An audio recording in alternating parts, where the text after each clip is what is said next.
அல்லது மீலாது கொண்டாடுகிறார்கள், பெருமானாருடைய பிறந்த நாள் கொண்டாடுகிறார்கள். இது ஆகுமா கொண்டாடலாமா?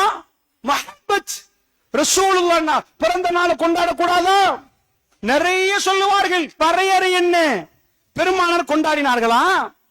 எங்களையும் விட ரசூலுல்லாவை நேசித்த சஹாபாக்கள் பிறந்த நாள் ரசூலுல்லாவுக்கு கொண்டாடினார்களா? கலீஃபாக்கள் கொண்டாடி காட்டினார்களா?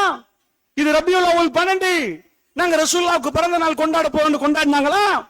மார்க்கத்தில் புதுசாக உருவாக்கினால் சுன்னாவுக்குரிய மரியாதை கொடுக்கப்படணும். புதுதாக உருவாக்கப்பட்ட அதுக்கு பேர் பிதா. இந்த மைக் ஒரு ஆள் கண்டுபிடிக்கிறாரு, உலகம் சந்தோஷப்படும். ஏன்டா அது துனியாவுடைய மெட்டர், புதுசா செஞ்சிட்டாங்கன்னா சந்தோஷம்.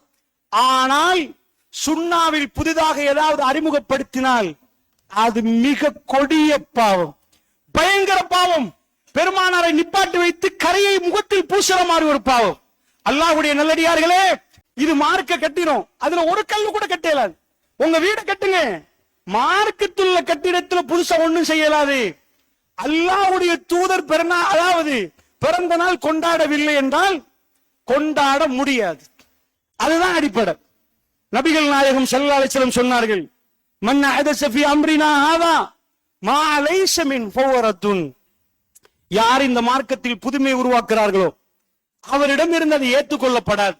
அவருக்கே திரும்ப கொடுத்துருவான். ஹஜ்ஜுக்கு ஒருவர் போகிறார், ஹஜ்ஜு ஏற்றுக்கொள்ளப்பட்டு நினைக்கிறீங்களா? ரசூலுல்லாஹ் சொன்ன விதத்தில் செஞ்சால் ஹஜ்ஜு ஏற்றுக்கொள்ளப்படும். அதுவும் அல்லாஹ்ட்ட தான் கபூலியத் இருக்குது. புதுமையை உருவாக்கினீங்கன்னா ஹஜ்ஜு கேன்சல். தொழுவுறீங்க, ரசூலுல்லாஹ் சொல்லவே இல்லை, அந்த மெத்தட் தொழுவைக்குள்ள வந்துட்டு அல்லாஹ் ஃபர்ஸ்ட் பேப்பரை கரெக்ட் பண்ற நேரம் ரிஜெக்ட் பண்றான். மன் அமில அமலன் லைஸ அலைஹி அம்ருனா ஃபவரத்துன். ஒரு மனுஷன் ஒரு காரியத்தை பண்றாரு, எங்க அனுமதி இல்லாம பண்றாரு, மார்க்கத்தில் அது இல்லை, அவருக்கே அது கொடுத்துரும். இது உங்க காரியம்பா. யாரெல்லாம் 40 வருஷம் தொழுதானே, 40 வருஷம் தொழுகை அல்லாஹ் பார்க்கவே மாட்டான். திருப்பி எப்படி கொடுத்துருவான்? First condition நிறைவேற்றப்படணும். ரசூலுல்லாஹ் சொன்ன மாதிரி செஞ்சீங்களா? அவருக்கு தெரியாத உங்களுக்கு தெரிஞ்சால் மார்க்கம் இல்லை. அவருக்கு தெரிந்தால் தான் மார்க்கம். நீங்க பார்த்திருப்பீங்க, வீதிகள் எல்லாம் பல்ப் போட்டு அலங்கரிக்கப்படுகிறது, பெருமானாருடைய பிறந்த நாள் கொண்டாடப்படுகிறது என்று சொன்னால் இது மார்க்கத்தின் புதுமை, புதிதாக உருவாக்கப்படுகிறது.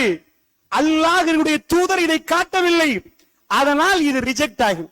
இந்த விடயங்களை நாம் மனதில் ஆழமாக பதிவு செய்து இவைகள் இருந்து ஒதுங்கி பிற மக்களை நாம் பாதுகாக்க வேண்டும். வல்ல நாயன் நம் அனைவருக்கு அருள் புரிவானாக. அஸ்ஸலாமு அலைக்கும் வரஹ்மத்துல்லாஹ்.